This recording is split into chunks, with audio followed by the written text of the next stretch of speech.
Parce que notre vocation est d'être au plus proche de vous, France 3 bouscule ses programmes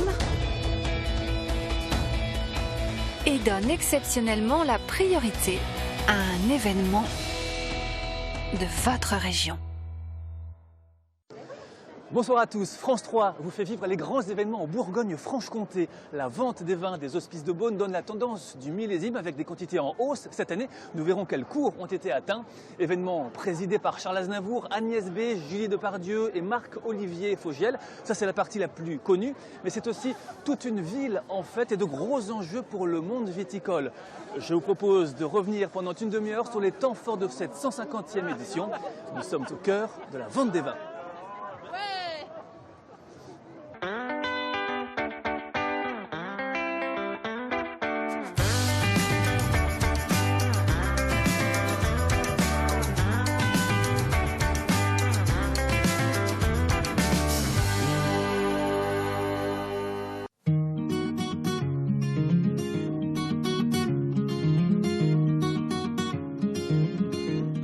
Beaune, centre du monde viticole, ça passe par un voyage presque au centre de la terre. Ici, la cuverie des Hospices de Beaune, un lieu important pour la qualité de ce qu'il contient et pour la quantité de ce qu'il peut rapporter. Alors pendant la vente des 787 pièces, les acheteurs ne verront pas les tonneaux pour une simple raison, c'est parce qu'ils sont stockés dans la cuverie, ici.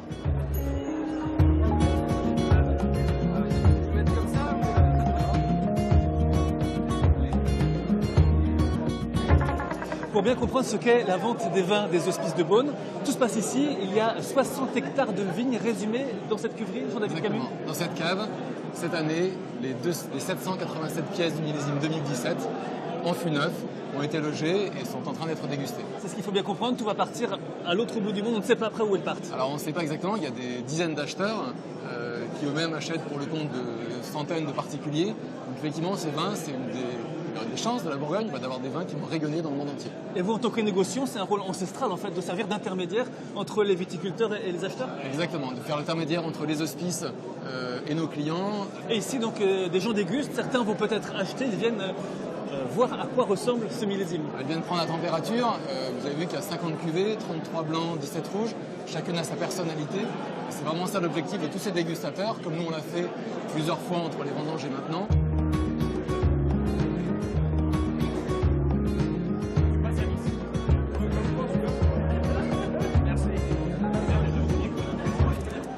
Et le principe de la dégustation, c'est un prélèvement dans le tonneau directement. Chacun des vignerons fait présenter son vin. Ici, on déguste un Volnay, la cuvée Général Muto, qui est une cuvée phare des Hospices.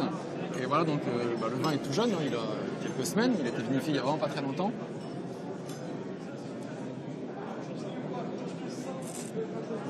C'est un vin qu'il va falloir patiner durant de nombreux mois, mais on sent déjà son potentiel.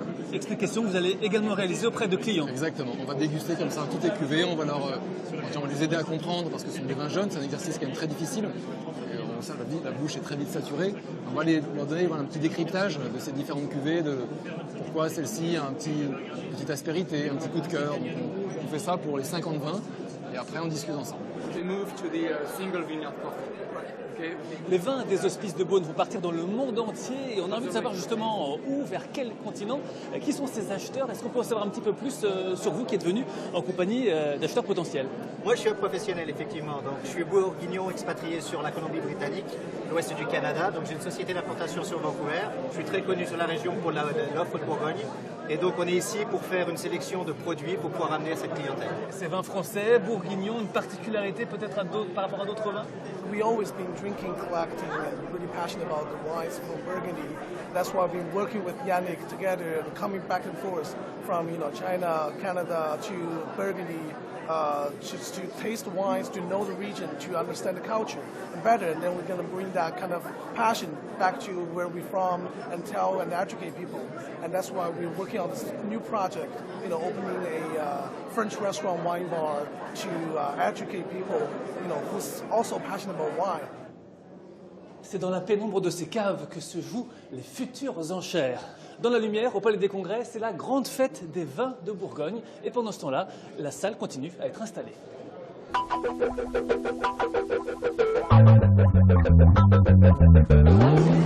Il n'y a pas que les vins du domaine des Hospices qui peuvent être dégustés pendant ce week-end. Ici au Palais des Congrès, pour la grande fête des vins de Bourgogne, il y a 3000 échantillons à déguster avec modération bien évidemment, et notamment la nouvelle appellation Vézelay, AOC depuis quelques semaines seulement.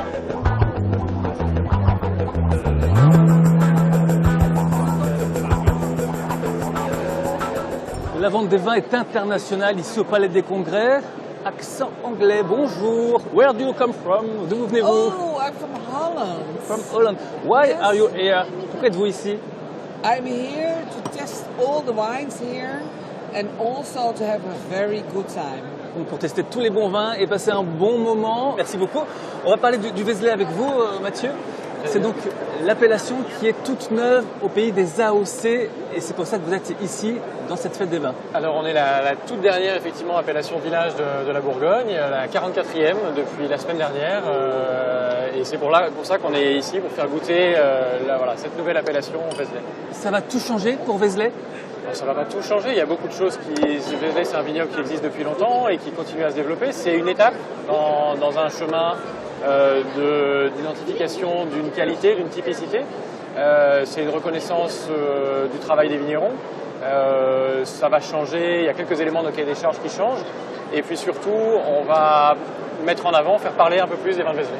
Concrètement, ça veut dire que sur l'étiquette, le mot Bourgogne va disparaître pour laisser place à Vézelay tout court. Tout à fait, sur les millésimes jusqu'au millésime 2016, nous étions Bourgogne-Vézelay et à partir du millésime 2017, nous devenons l'appellation Vézelay, l'appellation village. Et le fait d'enlever le mot Bourgogne, est-ce que c'est pas un handicap finalement? Ça se vend la Bourgogne à l'étranger? Ça se vend la Bourgogne bien sûr, la Bourgogne a une très belle image, mais dans la hiérarchie des vins de Bourgogne, les appellations village sont placées au-dessus des communales, des régionales. Et donc pour nous, c'est l'INAO qui reconnaît que la qualité de nos vins mérite de franchir un échelon supplémentaire, donc c'est très satisfaisant. On gardera le mot de Bourgogne sur l'étiquette bien sûr, parce que Vézelay à l'étranger, on ne sait pas toujours que c'est en Bourgogne. On gardera le mot Bourgogne, mais c'est quand même une promotion. Et là, peut-être qu'il va partir en Hollande alors? Qui va partir en Hollande et dans plein d'endroits. On vend du Vézelay dans beaucoup de pays dans le monde, et en particulier en Hollande.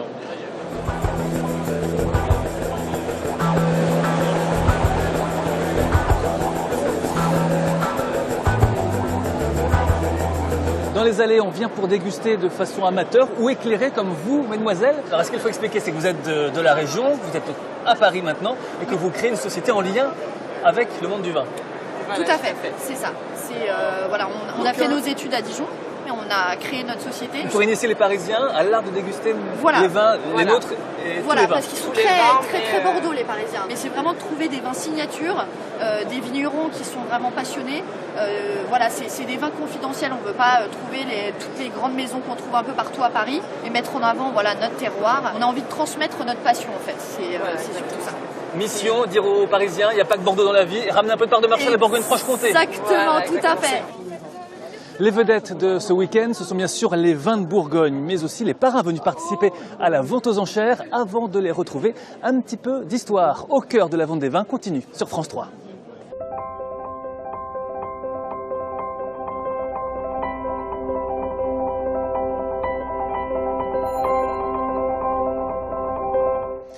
Nous voici ici un peu au calme dans l'une des cours des Hospices de Beaune. Marie-Thérèse Garcin, vous êtes guide, c'est la 43e vente des vins pour vous. La première c'était 1971 et la météo n'était pas franchement avec vous. Non, 1971, il neigeait. C'était la première fois qu'une femme présidait la vente des vins des Hospices. Il s'agissait de la princesse Margrethe de Danemark, qui est arrivée, alors très jolie jeune femme, avec des chaussures à talons, qui marchait dans la neige. On se faisait beaucoup de soucis pour elle. Mais elle nous a dit très simplement qu'au Danemark, elle avait l'habitude de la neige et qu'il ne fallait pas se soucier pour elle. Remontons en arrière. Nous avons les statues là à côté de nous de Guigone de Salins et Nicolas Rollin, les fondateurs des Hospices de Beaune. La vente des Hospices a toujours eu lieu, pas aux enchères, mais il y a toujours eu une vente des Hospices, des vins des Hospices. Dès 1459, il y aura des donations de vignes. Et toujours, il y a encore des donations, puisque la dernière est cette année.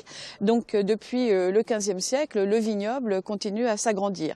Alors pendant très longtemps, la vente se faisait comme ça, discrètement. Ensuite, il y a eu la vente qui s'est fait fait par souscription, hein, par enveloppe cachetée.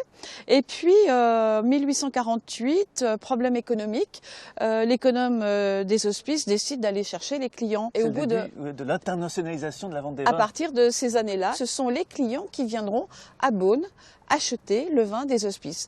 Et puis les parrains, parlons de ces parrains, ils ont un rôle à jouer aussi. Jusqu'à présent, les présidents ou présidentes étaient plutôt du monde politique, enfin des ambassadeurs, des têtes couronnées. C'est le duc de Quinte, une cravate bleue assortie à ses yeux, qui a ouvert la première vente de charité du monde.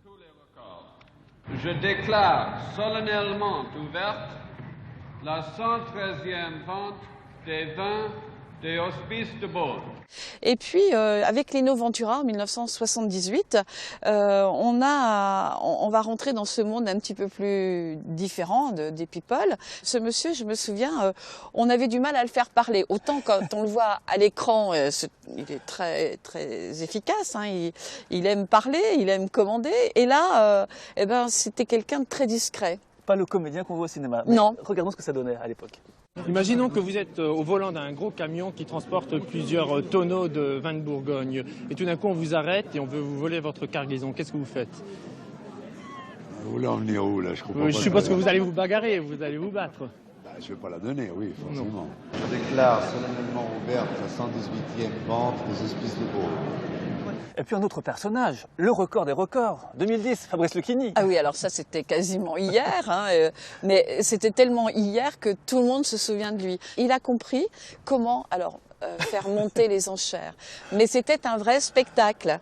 On était au théâtre. On s'en souviendra à tout jamais. Il a vraiment laissé un souvenir impérissable dans nos mémoires. En gros, c'est un tonneau de 500 litres. Hein, on va pas commencer à faire du numéro. C'est un tonneau de 500 litres. C'est un tonneau énorme. C'est un tonneau qui contient un mystère, une poésie, une puissance. Va falloir vous manier parce qu'on va pas rester des plombes entières. Un 10 000 sur notre droite. Merci beaucoup, monsieur. Homme de goût, homme raffiné qui commence assez bas, mais qui a quand même le grand talent d'ouvrir la vente. Ah, c'est un 20 000. Merci beaucoup, monsieur. J'ai un 20 000 sur la gauche. Un 30 000, bravo monsieur, remarquable, un 50 000, un 50 000 immédiatement, on ne rigole plus du tout. Un 60 000, bravo monsieur, un 60 000 et on applaudit. 100 000, nous avons un 100 000, et puis monsieur là, nous avons un 100 000, et un regard vers la foule qui a 150 000 sur la droite. Voilà, un 200 000, et vous vous rendez compte monsieur là.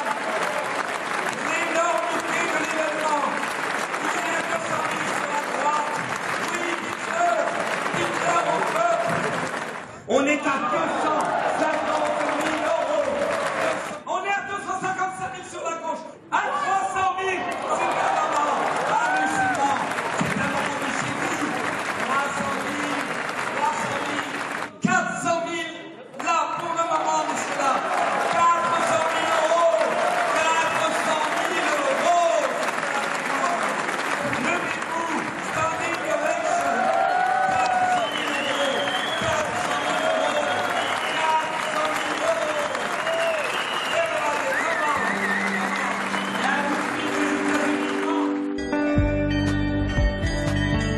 Retour en 2017 avec 4 présidents cette année. Charles Aznavour, Agnès B, Julie Depardieu et Marc-Olivier Fogiel. Ils viennent défendre plusieurs causes. La recherche sur les maladies du cerveau et puis également la lutte contre le réchauffement climatique avec la fondation Tara créée par Agnès B. Les parrains arrivent. Ils vont aller là-bas vers le puits des hospices de Beaune pour la traditionnelle photo officielle. On y va.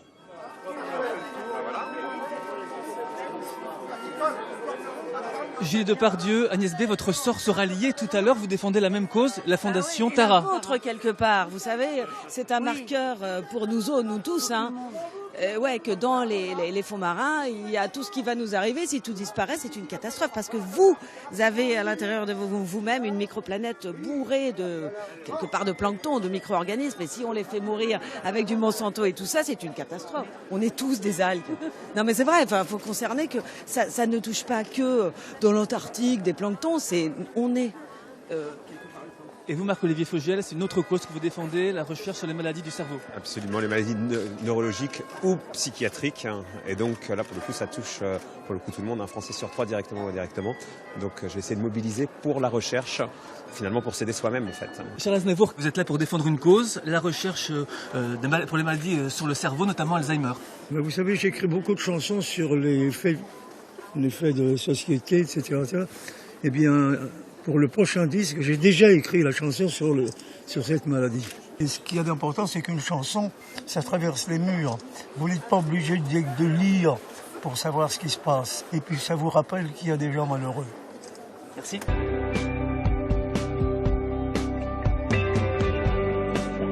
Nous sommes toujours au cœur de la vente des vins sur France 3 ici à Beaune. Après le côté coulisses, côté hospice, les présidents vont accéder à la salle. Ça se précise, la vente aux enchères va pouvoir commencer. Et dans les rues de la ville, la fête continue.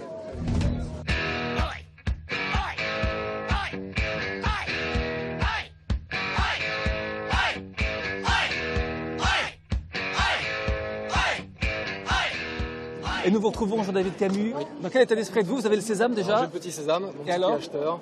On est excité, on est enthousiaste, ça va être une vente formidable. Voilà. Il y a beaucoup de pièces à vendre, tout le monde est très attentif, ça va aller très vite. Bonne vente. Merci beaucoup.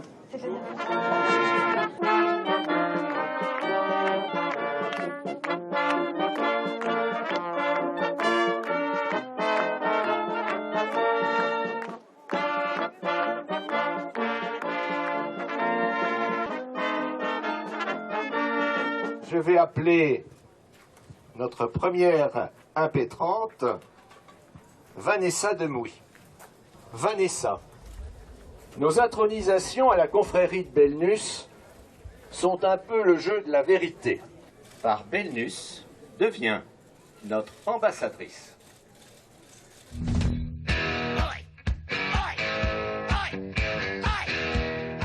Intronisation, danse et bien sûr dégustation. Bonjour messieurs, dames, il y a toutes les générations là qui sont réunies. Les grands-parents. Ils boivent quoi? Ils boivent blanc là. C'est du blanc? Ouais, c'est du blanc. C'est un millésime, c'est quel millésime ça? Oh, c'est 6 mois celui-là. C'est un 6 mois? Ah ouais, c'est 6 mois, ouais. Il a une belle couleur. Une belle couleur, ouais. Il promet. Et sinon, vous venez pourquoi ici? On vient parce que mon fils habite à Beaune. Et puis j'adore cette fête, c'est magnifique, c'est sympathique comme tout. Il y a du monde, ouais. Vous êtes là tous les ans? Oui, on vient tous les ans. Ouais. On prend notre petit scarpeau, petit blanc, on est heureux. Et ça mérite le vin bourguignon, vous avez entendu, c'est pour ça, vous. C'est bien, c'est bien, c'est la Bourgogne ici.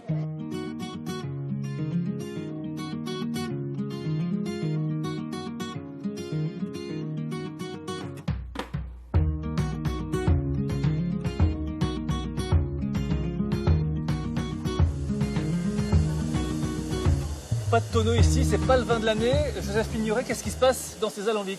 Alors dans cet alambic, nous distillons du Mar de Bourgogne, la gêne qui est issue du pressurage du domaine des Hospices de Beaune pour fabriquer les mars, donc les eaux de vie qui seront vendues aux enchères. Voilà. Donc, qui seront vendus pendant la vente tout à l'heure? Tout à fait, tout à fait.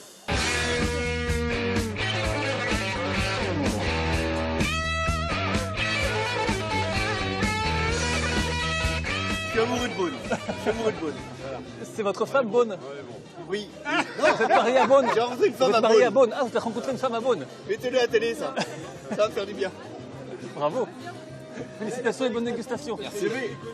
Grâce à ce soir, je vais me marier à Beaune. Oui, monsieur. Allez, chaussons les mains à 8500. 8500, ça va monter très vite, ça y est, vous comprenez, les enchères ont commencé pour cette vente des vins ici à Beaune. Il y a 787 pièces à vendre dans le courant de cet après-midi et le tout mené par la maison prestigieuse Christie's. Depuis 2005, c'est elle qui est chargée des enchères. Comment ça fonctionne exactement? C'est ce que nous allons voir à l'intérieur de la salle.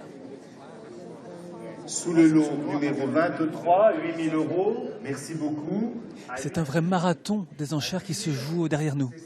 Un vrai record cette année avec 787 pièces, 4 commissaires-priseurs qui vont se relayer tout au long de l'après-midi et je pense un moment de la soirée également pour faire au mieux et obtenir les meilleurs prix pour l'ensemble des pièces proposées. Il y a aussi des gens au téléphone, bien sûr, qui sont ces acheteurs internationaux. Alors beaucoup d'Asiatiques, des Américains aussi. Nous avons fait une immense tournée en Asie cette année.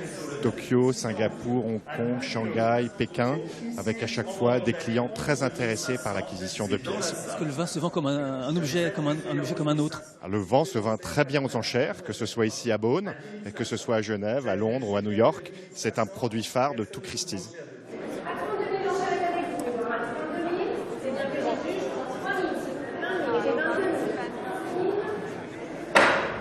Ludivine Griveaux, l'instant est important pour vous. Que ressentez-vous à un moment où vous voyez ces mains se lever pour les enchères? C'est le jour où on espère que le travail d'un an va se concrétiser par de belles enchères, par une belle somme récoltée à la fin de la journée. Et puis on sait qu'on joue gros, mais on sait aussi pourquoi on a travaillé si dur si tout se passe bien. Voilà, donc c'est un double mélange de sentiments, à la fois un peu le trac, en espérant que tout continue de bien se passer, ça a l'air bien parti. Et puis aussi un peu de relâchement, un peu d'envie de profiter aussi, parce qu'on a envie de savourer quand même ce qu'on a préparé pendant un an. À 80 000, l'enchère est au téléphone. At 80,000 euros. À 80 000, l'enchère est contre. Merci de vos enchères. C'est à 80 000, un téléphone contre vous tous, à 80 000 euros. At 80,000 euros. Sans regret, je vais être jugé à 80 000 euros. Last chance, à 80 000, au téléphone à 80 000 euros. C'est le moment très attendu de cette vente aux enchères, la vente des pièces des présidents. Il y en a deux cette année, des Cortons au Grand Cru. Nous allons voir quel cours elles vont atteindre. Et pour l'instant, les présidents de la vente expliquent pourquoi ils sont là et quelle fondation ils sont venus défendre. Bonjour, je suis très honoré d'être là pour la Fédération pour la recherche sur le cerveau qui englobe toutes les maladies neurodégénératives comme Alzheimer, mais pas seulement, les maladies psychiatriques, ça touche tout le monde. Donc ce que vous allez donner, en fait, vous le donnez pour vous-même puisque ça touche un Français sur trois, directement ou indirectement, toutes les maladies comme la dépression, la schizophrénie, la maladie des corps de Lévy. Donc je vous encourage à être généreux. Hélas, j'ai été touché moi-même de très près et ça arrive évidemment quand on ne le sait pas, ça arrive à tout le monde, donc faites-vous plaisir et c'est pour vous en fait que vous donnez.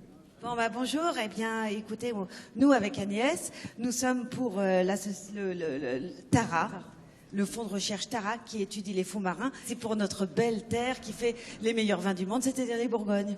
Donc soyez super généreux, c'est une super année, c'est meilleur que 2015 encore. On va dire 50 000 euros pour la pièce du président. Allez. 50 000. Mais alors François. 50 000 euros. Là, chez Edouard. Voilà, 55 000, c'est sur la gauche à 55 000 euros. À 55 000, c'est au téléphone. 55 000. 60 000. À 60 000, c'est sur la droite. Et c'est très bien à avaler. Vous ne le regretterez jamais à votre table. Alors vous pouvez y aller encore un peu plus loin. In English too, please. In English, Charles. In English Nous too. qui sommes en bonne santé, nous qui voyons les choses normalement, il faut aider toujours son prochain, vous le savez, toutes les religions le disent. Et notre religion à nous ne sera pas faite en vain. Ah si, plutôt elles le seront. C'est à vous de jouer. La barre des 100 000 euros a été franchie. L'an dernier, une pièce a été vendue 200 000 euros. Donc on peut espérer atteindre pour deux pièces cette année, aller jusqu'à 400 000. Les enchères continuent de grimper.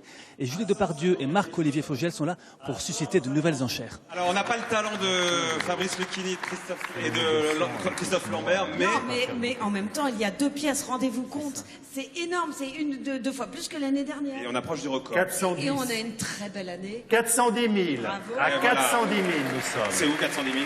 410. Ah, le Brésil nous offre 10 000 en plus. Waouh.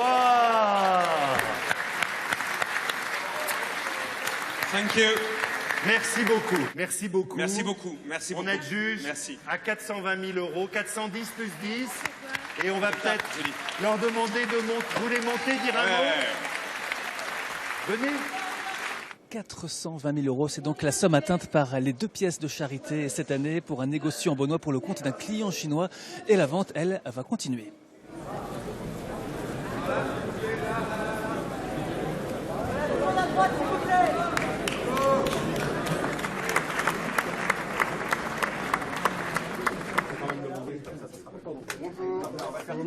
420 000 euros. On aurait pu faire accomplie. plus, mais que voulez-vous? Mission accomplie quand même. Mission accomplie, mais moi je pense qu'il va pas le regretter ce qu'il a acheté. On a des chai. Bah, c'est un chinois, je crois que c'est dit comme ça. Merci. Comment tu dis? Chai. Ah bah alors. Bah j'ai dit chai, il l'a dit comme ça. Et moi je pense que c'est super et qu'ils vont pas le regretter. Charles. Et que dans 10 ans ils boivent ça. On va mettre Charles là. C'est une liqueur de jouvence. Voilà. Super. J'espère que... Non, 420 000 euros, c'est très bien. Franchement, on est très heureux. Et puis c'est une tellement grande année que personne ne le regrettera dans l'histoire, ni nous, ni eux. Parce que dans 10 ans, on aimerait bien qu'ils nous invitent boire un verre. Même avant. Ouais. Mais dans 10 ans, il sera extraordinaire encore bien. Au revoir et merci. Merci beaucoup.